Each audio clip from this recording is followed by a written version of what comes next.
In today's video, we're ranking villains and assassins based on their ability to escape from Secret Agent James Bond, 007.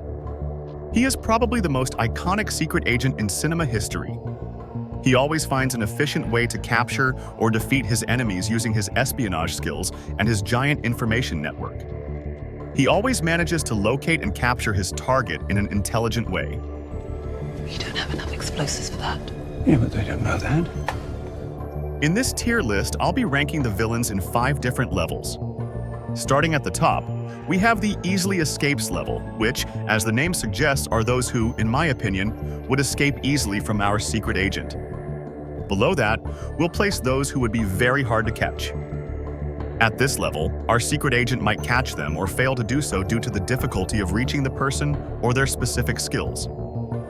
The next level down includes those who would put up a fight but still get caught. Unlike the level above, where it would be hard to catch them, these would try to run, do whatever they can, but in the end, they'd be caught. One level below that, but not the lowest, are those who would at least try to escape. They would run, flee, or scream, but in the end, they'd be caught fairly easily. Finally, we have the no escape level. As the name suggests, these would be caught before they even knew what hit them. The first on our list is Norman Bates from Bates Motel. Norman Bates is one of those deeply disturbed characters living under the shadow of an overbearing mother. His personality disorders are exposed in shocking ways, like in the famous shower murder scene where he shifts between a vulnerable figure and a brutal killer. Additionally, the preservation and duration of his mother's body reveal the darkest aspects of his mind. Bond, on the other hand, is methodical and efficient.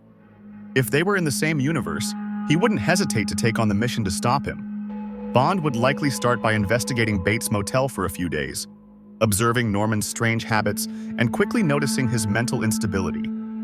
The scene where Norman's dominant personality is exposed, when he's caught dressed as his mother, shows a certain carelessness when he feels comfortable. Knowing this instability, Bond would watch him closely, waiting for the right moment to act.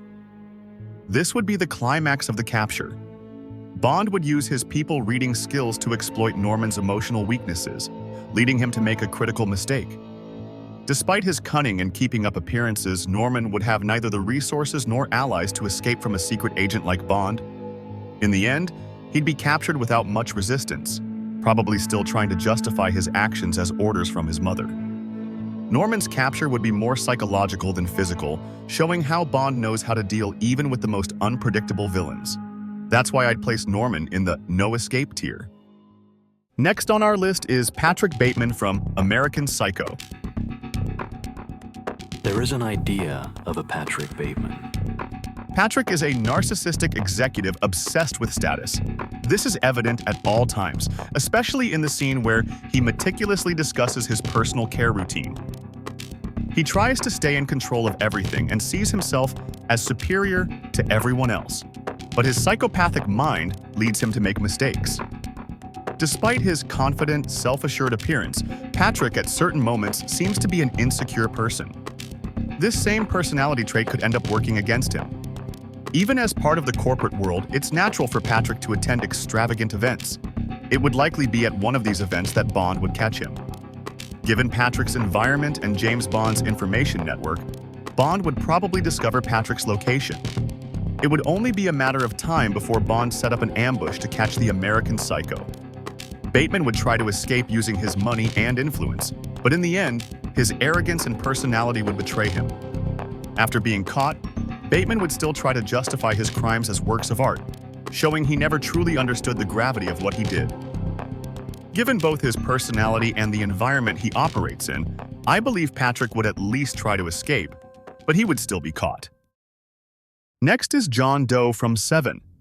We don't know much about him since he used a fake name and went to great lengths to keep his identity a secret. What we do know is that he is a meticulous and philosophical villain whose crimes are planned with almost artistic precision. He doesn't kill for pleasure, but to convey a message, like the scene where he turns himself into the police covered in blood and shouts, "Detective!" pleading to be captured. No big surprise. Detective! If Bond were investigating these crimes, he would quickly realize that John Doe is driven by an obsession to complete his work. Knowing this, Bond would use that obsession against him, setting a trap to intercept him before he could commit his final crime. Envy, John Doe's final moments would be full of tension, with Bond and him in a silent confrontation as the killer tries to justify his acts as a service to humanity. However, Bond wouldn't fall for his manipulations.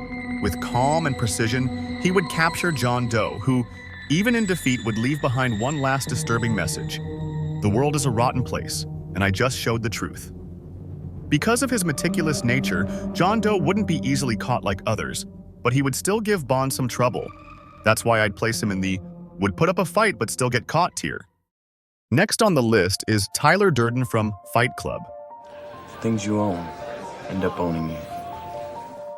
Tyler Durden is a charismatic and revolutionary figure, and through these traits he managed to gather and convince a network of loyal followers for his Fight Club. However, what becomes apparent over time is his self-destructive nature. The same nature that drives him would ultimately lead to his downfall. Remember the speech where he talks about a generation without purpose? He's brilliant, but also unpredictable. Due to his unpredictability, instability, and self-destructive tendencies, James Bond would likely be able to locate and infiltrate Fight Club. Once inside and part of the club, Bond would manage to expose Tyler during one of his operations, like the credit card company attacks. In the end, Tyler would be captured, but not without trying to turn the tables and make Bond question his own choices. Tyler is the kind of villain who leaves scars even after being captured. Given his personality and the nature of his actions, I believe Tyler, despite giving Bond some trouble, would still be caught in the end. Next on the list is Anton Chigurh from No Country for Old Men. Anton is probably one of the best representations of a psychopath in its purest, rawest form. A living embodiment of violence, Anton is an implacable assassin, almost a force of nature. He shows no emotion towards his victims and has no fear of the consequences of his actions. In some cases, he even enjoys toying with his victims' minds, constantly making it clear that their lives are in his hands. One example of this is the scene where he decides whether or not to kill an elderly man through a coin toss. As the scene unfolds, the old man's tension escalates, but Anton remains cold and unmoving. Couldn't say. Call it. Call it. As an assassin, Anton is frighteningly efficient. He rarely leaves any trace behind, making it hard to discover who is responsible for the crimes. Even if Bond got close to capturing him, Chigurh would still escape. Being a complete psychopath and extremely unpredictable, Anton is nearly impossible to read. No one could anticipate his next move, allowing him to vanish like a ghost. He's the type of villain who leaves everyone in fear even after he's disappeared. Because of this, I believe Anton Chigurh would easily escape from our secret agent. Next on the list is Hans Landa from Inglourious Basterds. Hans Landa is charming, intelligent, charismatic, and extremely dangerous. With his air of authority, Hans manipulates people like he's playing chess, always several steps ahead. He maintains his composure with remarkable calmness and coldness. Remember the scene where he interrogates a French farmer while casually drinking milk? Would you greet it with a source of your delicious milk? He's so persuasive that he almost seems friendly, until you realize just how cruel he can be. Because of his personality and his position within the ruling government, Bond would have to be especially clever to deal with him. If the secret agent managed to reach Hans, Landa would likely try to negotiate, offering valuable information in exchange for his freedom. Of course, James Bond wouldn't trust him. But Hans is the type of villain who always has a plan B.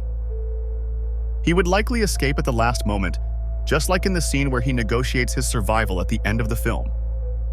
Bond would know that capturing Landa would be just one battle in a much larger war. Given the complexity of his character and the time they live in, it's hard to say for certain if Hans would be caught. The outcome could go either way. Because of this, I believe that Hans Landa, despite everything, would be very difficult to catch, making this a complicated mission for our secret agent. Next up is Alex DeLarge from A Clockwork Orange. Alex DeLarge is an unforgettable character, charismatic, intelligent, but with a terrifying cruelty. He turns violence into spectacle, as seen in the scene where he sings "Singin' in the Rain" while brutally attacking someone. Lacking empathy or remorse, he lives for chaos and the adrenaline of dominating others. Not only does he enjoy it, but he takes pleasure in the suffering he causes. James Bond is his opposite, calculated and controlled. While investigating Alex's crimes, Bond would notice that beneath the apparent unpredictability, there's a pattern. Alex loves being the center of attention, and Bond would use that against him, intercepting him during a planned attack at a public event. Alex would likely try to manipulate Bond with his charm, but the seasoned agent wouldn't fall for it. He might even try to fight, but Bond, cold and strategic, would easily neutralize him. Even after being defeated, Alex would likely laugh and sing, trying to keep the show alive in his mind. Bond, however, would look at him with contempt, knowing that, for now, the chaos is contained. Because of this, I believe Alex DeLarge would at least try to escape, but he wouldn't succeed. In the end, Bond would still capture him. Next on the list is Dexter Morgan. It's you. Dexter, who works as a forensic analyst in a police department, brings donuts to his coworkers and appears to be a good, pleasant person to be around. But he's also a serial killer. Dexter is methodical and controlled, and because he works in a police department, he's an expert at covering his tracks and manipulating evidence. Remember the scene where he prepares his kill room, completely covered in plastic and surgical tools? He's extremely careful. What sets Dexter Morgan apart from other killers is that his targets are other serial killers, unless someone finds out his secret. In his free time, Dexter rarely kills anyone innocent or anyone who isn't a murderer. Because of these traits, being methodical, controlled, and working alongside law enforcement, Bond would probably have a hard time identifying him as a villain. Even if Bond grew suspicious, Dexter would likely escape, leaving behind only false clues. His ability to blend in, his charisma, and his discipline would either secure his escape or help him maintain his cover. For these reasons, I believe Dexter would easily escape from our secret agent. Continuing the list is Hannibal Lecter from The Silence of the Lambs. That is rather slippery of you, Agent Starling. Hannibal is a manipulative genius, sophisticated, intelligent, and always one step ahead. As a psychiatrist, he has an uncanny ability to understand and analyze his victims.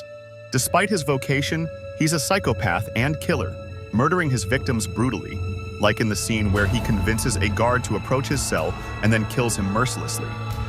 Hannibal is dangerous because he knows how to manipulate minds.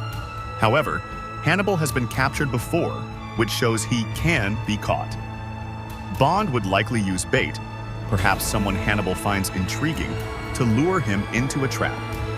Despite his intelligence, Hannibal's psychopathic impulses and curiosity for the bait would lead him to fall into Bond's trap. He'd be captured, but not without trying to throw out a few disturbing jabs to get inside Bond's head. Hannibal's sophistication and intelligence would give Bond a hard time, but in the end, he'd still be caught. Last on our list, but certainly not least, is the Joker, the version from The Dark Knight. See, I'm not a monster. This Joker is chaos personified. He doesn't follow rules and has no plans. He just wants to watch the world burn for his own pleasure. He's an extremely complicated villain to deal with and a completely unpredictable person. An example of this is in that scene where he grabs a pile of money and says, "All I want is to watch the world burn." This makes it clear how hard it is to guess his next moves, and this inability to understand him is what truly makes him so dangerous. Because of this, Bond would have a hard time predicting his actions, and if he encountered him in a confrontation, the Joker would create a massive distraction, like an explosion or a hostage, to escape. Beyond the escape, he'd leave a message for Bond saying, "You complete my game." In the end, the Joker would escape laughing, disappearing into the chaos that he himself created. If not even Batman, with all his wealth, skills, and investigative abilities, could capture the Joker so easily, I believe that, despite our secret agent's efforts, the Joker would manage to escape effortlessly. With that, this is the end of my list.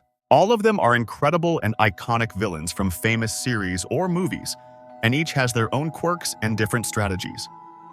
Because of the differences in their worlds, it's hard to predict exactly what would happen, who would escape, and who wouldn't. But I hope you enjoyed this tier list, and if you think the analysis was unfair to any of the characters, please leave a comment and explain why. It's worth noting that this is just my opinion. If you have a different opinion, feel free to share it in the comments.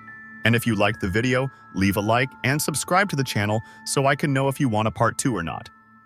And with that, see you next time.